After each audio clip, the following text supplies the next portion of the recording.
Kannada cinema ಕಲಾವಿದರ ವಿರುದ್ಧ DCM DK ಅಸಮಾಧಾನ ವ್ಯಕ್ತಪಡಿಸಿದ್ದನ್ನ ವಿರೋಧ ಪಕ್ಷದ ನಾಯಕ ಆರ್ ಅಶೋಕ್ ಖಂಡಿಸಿದ್ದಾರೆ.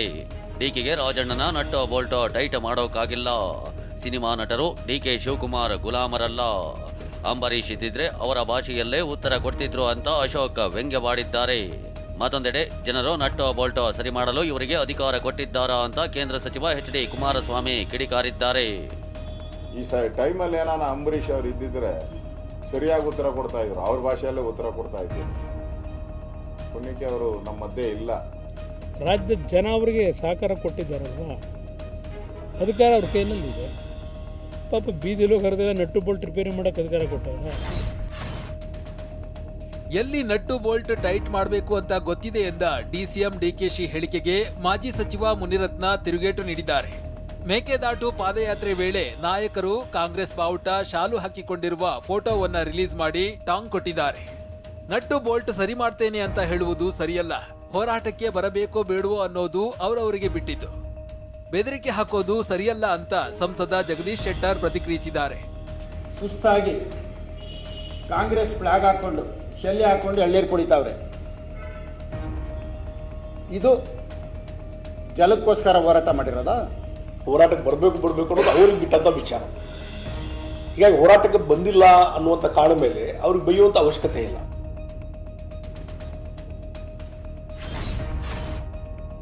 ಕನ್ನಡ ಚಿತ್ರರಂಗದ ಕಲಾವಿದರ ಬಗ್ಗೆ ಡಿಕೆ ಶಿವಕುಮಾರ್ ಬೇಕು ಅಂತ ಹೇಳಿಲ್ಲ.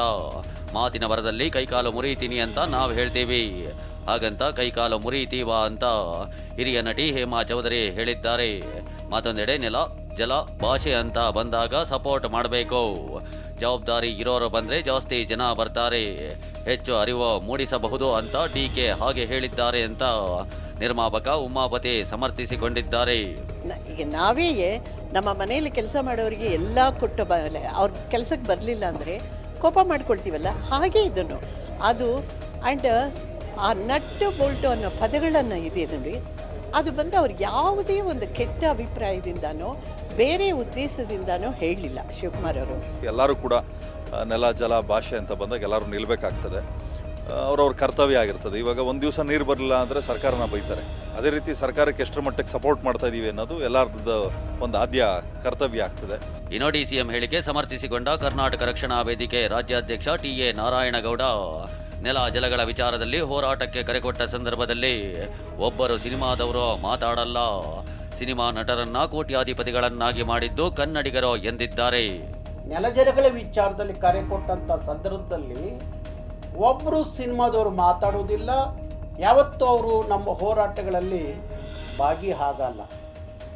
ಇವತ್ತೇನು ಡಿ ಕೆ ಶಿವಕುಮಾರ್ ಅವರು ಏನು ಹೇಳ್ತಿದ್ದಾರೆ ಅದನ್ನು ಎಷ್ಟೋ ಸಲ ಸಿನಿಮಾದವರಿಗೆ ನಾನೂ ಹೇಳಿದ್ದೀನಿ. ಡಿಸಿಎಂ ಡಿಕೆಶಿ ಹೇಳಿಕೆಗೆ ಪ್ರತಿಕ್ರಿಯಿಸಿದ ಫಿಲಂ ಚೇಂಬರ್ ಅಧ್ಯಕ್ಷ ನರಸಿಂಹಲು, ಡಿಸಿಎಂ ರಾಜಕೀಯ ದರ್ಪದಿಂದ ಮಾತನಾಡಿದ್ದಾರೆ ಅಂತ ಅನ್ಸುತ್ತೆ, ಆದ್ರೆ ಅದರ ಹಿಂದಿನ ಉದ್ದೇಶ ನೋಡ್ಬೇಕು ಅಂದ್ರು. ಚಿತ್ರೋದ್ಯಮ ಜನ ಅಲ್ಲಿ ಇಲ್ಲ ಅನ್ನೋದರಿಂದ ಬೇಸರದಿಂದ ಮಾತಾಡಿರ್ತಾರೆ.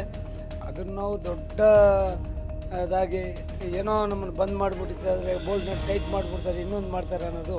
ಏನೋ ಕಾಂಟ್ರೋವರ್ಸಿ ಬಗ್ಗೆ ಮಾತನಾಡಿ ಟೈಮ್ ವೇಸ್ಟ್ ಮಾಡೋದು ಬೇಡ, ಚರ್ಚೆ ಮಾಡೋದಕ್ಕಿಂತ ಸಾಕಷ್ಟು ವಿಷಯಗಳಿವೆ ಅಂತ ನಟ ಕಿಶೋರ್ ಹೇಳಿದ್ದಾರೆ. ಇನ್ನೊಂದೆಡೆ ನೆಲ ಜಲದ ವಿಚಾರ ಬಂದಾಗ ಸ್ಟಾರ್ಗಳು ಸಪೋರ್ಟ್ ಮಾಡಬೇಕು, ಇಂಡಸ್ಟ್ರಿಯಲ್ಲಿ ಒಗ್ಗಟ್ಟಿನ ಕೊರತೆ ಇದೆ ಅಂತ ನಿರ್ಮಾಪಕ ಕೆ ಮಂಜು ಹೇಳಿದ್ದಾರೆ. ಅವ್ರು ಹೇಳಿದ್ದು ಅಲ್ಲಿ ಫಿಲ್ಮ್ ಫೆಸ್ಟಿವಲ್ನ ಇನಾಗ್ರೇಷನ್ಗೆ ಬರಲಿಲ್ಲ ಅವರು. ಸೊ ಇಲ್ಲಿ ಸಂಘಟಿತರಾಗಿರೋ ಅವಶ್ಯಕತೆ ಇದೆ. ಅಲ್ಲಿನ ಸಂಘಟನೆಯ ಅಥವಾ ಎಲ್ಲರೂ ಇಲ್ಲದೇ ಇದ್ದರೆ ಅಂದರೆ ದೊಡ್ಡ ದೊಡ್ಡ ಸ್ಟಾರ್ಗಳ ಕೊರತೆ ಕಾಣಿಸ್ತಾ ಇತ್ತು. ಅಲ್ಲಿ ನೀರಾಗಲಿ ಒಬ್ಬ ರೈತರ ಸಮಸ್ಯೆ ಆಗಲಿ ಇಡೀ ಚಿತ್ರ ಯಾವುದೇ ಪಾರ್ಟಿಯಾಗಲಿ ದಯವಿಟ್ಟು ಸ್ಪಂದಿಸಬೇಕು, ಸ್ಪಂದಿಸೋದು ನಮ್ಮ ಧರ್ಮ. ಡಿ ಕೆ ಶಿವಕುಮಾರ್ ಹೇಳಿರೋದ್ರಲ್ಲಿ ಏನೋ ತಪ್ಪಿಲ್ಲ, ನಟ್ ಬೋಲ್ಟ್ ಇವತ್ತೇ ಟೈಟ್ ಮಾಡಬೇಕು ಅಂತ ಮೈಸೂರಿನಲ್ಲಿ ಮಂಡ್ಯ ಶಾಸಕ ರವಿಕುಮಾರ್ ಗಣಿಗ ಹೇಳಿದ್ದಾರೆ. ಕನ್ನಡಿಗರಿಂದಲೇ ಇವರೆಲ್ಲ ಸ್ಟಾರ್ ಆಗಿರೋದು, ನಿಮಗೆ ಸಬ್ಸಿಡಿ ಬೇಕು ಅಂದಾಗ ಬರ್ತೀರಾ, ಕನ್ನಡದ ನೆಲ ಜಲ ಭಾಷೆ ಬೇಡವಾ, ಕನ್ನಡದ ಕಾರ್ಯಕ್ರಮ ಅಂದ್ರೆ ಅಸಡ್ಡೆ ಯಾಕೆ, ಕ್ಯಾನ್ಸರ್ ಶಸ್ತ್ರಚಿಕಿತ್ಸೆ ಆಗಿದ್ರು ಶಿವರಾಜ್ ಕುಮಾರ್ ಬಂದಿದ್ದಾರೆ, ಇನ್ನುಳಿದವರಿಗೆ ಏನಾಗಿದೆ, ಡಾಕ್ಟರ್ ರಾಜ್ಕುಮಾರ್, ಅಂಬರೀಷ್, ವಿಷ್ಣುವರ್ಧನ್ ಅವರೆಲ್ಲ ಕನ್ನಡ ರಾಜ್ಯೋತ್ಸವಕ್ಕೂ ಬರ್ತಿದ್ರು, ಆದ್ರೀಗ ದರ್ಶನ್ ಹೊರತುಪಡಿಸಿ ಈಗಿನ ನಟರಲ್ಲಿ ಎಷ್ಟು ಜನ ಕನ್ನಡ ರಾಜ್ಯೋತ್ಸವಕ್ಕೆ ಬರ್ತಾರೆ ಅಂತ ರವಿಕುಮಾರ್ ಗಣಿಗ ವಾಗ್ದಾಳಿ ನಡೆಸಿದ್ದಾರೆ. ರಾಜ್ಕುಮಾರ್ ಅವರು, ವಿಷ್ಣುವರ್ಧನ್ ಅವರು, ಶಂಕರ್ ನಾಗ್ ಅವರೆಲ್ಲ ಸಣ್ಣ ಸಣ್ಣ ಕನ್ನಡ ರಾಜ್ಯೋತ್ಸವಕ್ಕೆ ಬರ್ತಾ ಇದ್ದಕ್ಕೆ ಅವ್ರನ್ನ ಮಹಾನ್ ನಟ ಅಂತ ಹೇಳಿದ್ರು. ನೀವು ಯಾವ್ದಾರ ಒಂದು ಕನ್ನಡ ರಾಜ್ಯೋತ್ಸವ ಕರೀರಿ, ಇವ್ರನ್ನ ಹೆಂಗೆ ಮೂಗು ತಿರ್ಸ್ಕೊಂಡು ಹೋಗ್ತಾರೆ? ಇರೋದ್ರಲ್ಲಿ ದರ್ಶನ್ ಪರವಾಗಿಲ್ಲ, ಕರೆದ್ರೆ ಅಲ್ಲಿ ಇಲ್ಲಿ ಯಾವ್ದಾರು ಕನ್ನಡ ರಾಜ್ಯೋತ್ಸವ ಮತ್ತೊಂದಕ್ಕೆ ಬರ್ತಾರೆ. ಇವ್ರು ಬೇರೆಯವ್ರು ಬರ್ತಾರಾ? ಇವರೆಲ್ಲ ಇಂಟರ್ನ್ಯಾಷನಲ್ ನಟರ, ಇವ್ರ ಫಿಲಮ್ನೆಲ್ಲ ಕರ್ನಾಟಕದಲ್ಲಿ ಬ್ಯಾನ್ ಮಾಡಬೇಕು ಫಸ್ಟು.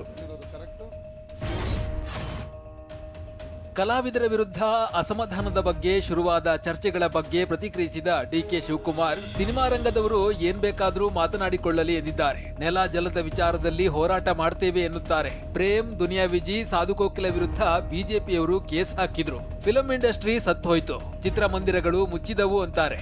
ಹಾಗಾದ್ರೆ ಅಂತಾರಾಷ್ಟ್ರೀಯ ಚಲನಚಿತ್ರೋತ್ಸವ ಯಾರಿಗೋಸ್ಕರ ಮಾಡಿದ್ದು ಅಂತ ಡಿಕೆ ಪ್ರಶ್ನಿಸಿದ್ರು. ಇನ್ನು ಆರ್ ಅಶೋಕ್ಗೆ ತಿರುಗೇಟು ನೀಡಿದ ಡಿಕೆ, ಗೃಹಲಕ್ಷ್ಮಿ, ಗೃಹಜ್ಯೋತಿ ಕಾಂಗ್ರೆಸ್ನವರಿಗೆ ಮಾತ್ರ ಕೊಡ್ತಿದ್ದೀವಾ? ಎಲ್ಲಾ ಪಕ್ಷದವರು ಸಹ ಸೌಲಭ್ಯವನ್ನ ಪಡೆಯುತ್ತಿದ್ದಾರೆ. ಬೇಕಾದ್ರೆ ಬಿಜೆಪಿಯವರು ಹಣ ಕೊಟ್ಟು ಬಸ್ನಲ್ಲಿ ಓಡಾಡ್ಲಿ. ಬಿಜೆಪಿ ಕಾರ್ಯಕರ್ತರು ಗ್ಯಾರಂಟಿ ಪಡೆಯಬೇಡಿ ಎಂದು ಕರೆ ಕೊಡಿ ಅಂತ ಸವಾಲ್ ಹಾಕಿದ್ದಾರೆ. ಚಿತ್ರರಂಗದಲ್ಲಿ ಒಗ್ಗಟ್ಟಿನ ಕೊರತೆ ಇದೆ. ಕಲಾವಿದರಿಗೆ ಒಬ್ಬ ನಾಯಕ ಬೇಕಾಗಿದೆ. ಸ್ಟಾರ್ ಹೀರೋಗಳ ಭೇಟಿಗೆ ವಾರಗಟ್ಟಲೆ ಕಾಯಬೇಕಿದೆ ಅಂತ ನಟ ಸಾಧು ಕೋಕಿಲ ಅಸಮಾಧಾನ ಹೊರಹಾಕಿದ್ದಾರೆ. ಹೌದು, ಮೇಕೆದಾಟು ವಿಷಯವಾಗಿ ಯಾವ ಕಲಾವಿದರು ಆ ಟೈಮಲ್ಲಿ ಬರಲಿಲ್ಲ ಅನ್ನೋದು ನಿಜ, ಸತ್ಯ. ಒಬ್ಬ ಉಪ ಮುಖ್ಯಮಂತ್ರಿಗಳಾಗಿ ಜನರು ನೀರಿಗೋಸ್ಕರ ನಾವು ಓಡಾಡಿದಾಗ ಬರಲಿಲ್ಲ ಅಂತ ಹೇಳಿರ್ಬೋದು. ಮತ್ತೊಂದೆಡೆ ಡಿಸಿಎಂ ಡಿಕೆ ಶಿವಕುಮಾರ್ ಹೇಳಿಕೆಗೆ ಟ್ವೀಟ್ ಮಾಡಿ ಪ್ರತಿಕ್ರಿಯೆ ನೀಡಿದ ನಟ ಜಗ್ಗೇಶ್, ಸಾವಿನ ಅಂಚಿನ ಚಿತ್ರರಂಗಕ್ಕೆ ಬೋಲ್ಟೇ ಇಲ್ಲ, ಇನ್ನು ಟೈಟ್ ಮಾಡಿ ಏನ ಪ್ರಯೋಜನ ಎಂದಿದ್ದಾರೆ. ಮಂಡ್ಯದ ಪಾಂಡವಪುರದ ಬೇಬಿ ಬೆಟ್ಟದಲ್ಲಿ ನಡೆದ ಭಾರೀ ದನಗಳ ಜಾತ್ರೆಯ ಅಂಗವಾಗಿ ಆಯೋಜಿಸಿದ್ದ ಸಾಮೂಹಿಕ ವಿವಾಹ ಕಾರ್ಯಕ್ರಮಕ್ಕೆ ದರ್ಶನ್ ಪತ್ನಿ ವಿಜಯಲಕ್ಷ್ಮಿ ಮುಖ್ಯ ಅತಿಥಿಯಾಗಿದ್ರು. ಈ ವೇಳೆ 24 ನವಜೋಡಿಗೆ ವಿಜಯಲಕ್ಷ್ಮಿ 5 ಗ್ರಾಂ ಚಿನ್ನದ ಮಾಂಗಲ್ಯ ವಿತರಿಸಿದ್ದಾರೆ. ನಟ ಚಿಕ್ಕಣ್ಣ ಮತ್ತು ಧನ್ವೀರ್ ವರರಿಗೆ ವಾಚ್ ಮತ್ತು ವಸ್ತ್ರ ಗಿಫ್ಟ್ ಕೊಟ್ಟಿದ್ದಾರೆ.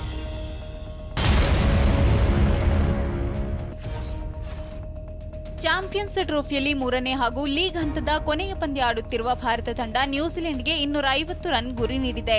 ದುಬೈ ಅಂತಾರಾಷ್ಟ್ರೀಯ ಕ್ರಿಕೆಟ್ ಮೈದಾನದಲ್ಲಿ ಪಂದ್ಯ ನಡೆಯುತ್ತಿದ್ದು ಈಗಾಗಲೇ ಭಾರತ ಸೆಮಿಫೈನಲ್ ತಲುಪಿದೆ. 2025ರ ಚಾಂಪಿಯನ್ ಟ್ರೋಫಿಯಲ್ಲಿ ಭಾನುವಾರದಂದು ನ್ಯೂಜಿಲೆಂಡ್ ವಿರುದ್ಧ ವಿರಾಟ್ ಕೊಹ್ಲಿ 300ನೇ ಏಕದಿನ ಪಂದ್ಯ ಆಡಿದ್ದಾರೆ. ಈ ಮೂಲಕ 300 ಏಕದಿನ ಪಂದ್ಯಗಳನ್ನಾಡಿದ ಸಾಧನೆಯನ್ನ ಮಾಡಿದ 7ನೇ ಭಾರತೀಯ ಕ್ರಿಕೆಟಿಗ ಎನಿಸಿಕೊಂಡಿದ್ದಾರೆ. 2008ರ ಆಗಸ್ಟ್ನಲ್ಲಿ ಶ್ರೀಲಂಕಾ ವಿರುದ್ಧ ಕೊಹ್ಲಿ ಏಕದಿನ ಕ್ರಿಕೆಟ್ಗೆ ಚೊಚ್ಚಲ ಪ್ರವೇಶ ಮಾಡಿದ್ರು. ಚಾಂಪಿಯನ್ ಟ್ರೋಫಿ ಟೂರ್ನಿಯಿಂದ ಹೀನಾಯವಾಗಿ ಸೋತು ಹೊರಬಿದ್ದಿರುವ ಪಾಕಿಸ್ತಾನದ ಧಿಮಾಕು ಮಾತ್ರ ಕಮ್ಮಿಯಾಗಿಲ್ಲ. ಕಳಪೆ ಪ್ರದರ್ಶನದ ಬಳಿಕ ಭಾರತ ಪಾಕಿಸ್ತಾನದ ವಿರುದ್ಧ 10 ಟೆಸ್ಟ್, 10 ODI, 10 T20 ಆಡುವಂತೆ ಪಾಕಿಸ್ತಾನದ ಮಾಜಿ ಸ್ಪಿನ್ನರ್ ಸಕ್ಲೇನ್ ಮುಷ್ತಾಕ್ ಸವಾಲು ಹಾಕಿದ್ದಾರೆ.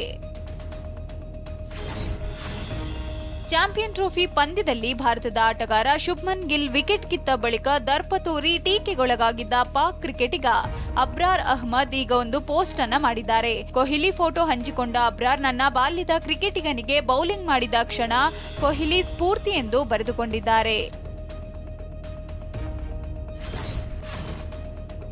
ಖ್ಯಾತ ಕ್ರಿಕೆಟಿಗ ಸೂರ್ಯಕುಮಾರ್ ಯಾದವ್ ಮತ್ತು ದೇವಿಶಾ ದಂಪತಿ ಉಡುಪಿಯ ಕಾಪು ಮಾರಿಯಮ್ಮ ದೇವಸ್ಥಾನಕ್ಕೆ ಭೇಟಿ ಕೊಟ್ಟಿದ್ದಾರೆ. ನಿರ್ಮಾಣ ಹಂತದಲ್ಲಿದ್ದ ದೇವಸ್ಥಾನದ ಗುಡಿ ಕಂಡು ಸೂರ್ಯ ಅಚ್ಚರಿ ವ್ಯಕ್ತಪಡಿಸಿದ್ದಾರೆ. ಈ ಹಿಂದೆಯೂ ಕ್ಷೇತ್ರಕ್ಕೆ ಬಂದಿದ್ದ ಯಾದವ್ ದಂಪತಿ ದೇಗುಲಕ್ಕೆ ಕಂಬವನ್ನ ಸೇವಾ ರೂಪದಲ್ಲಿ ನೀಡಿದ್ರು.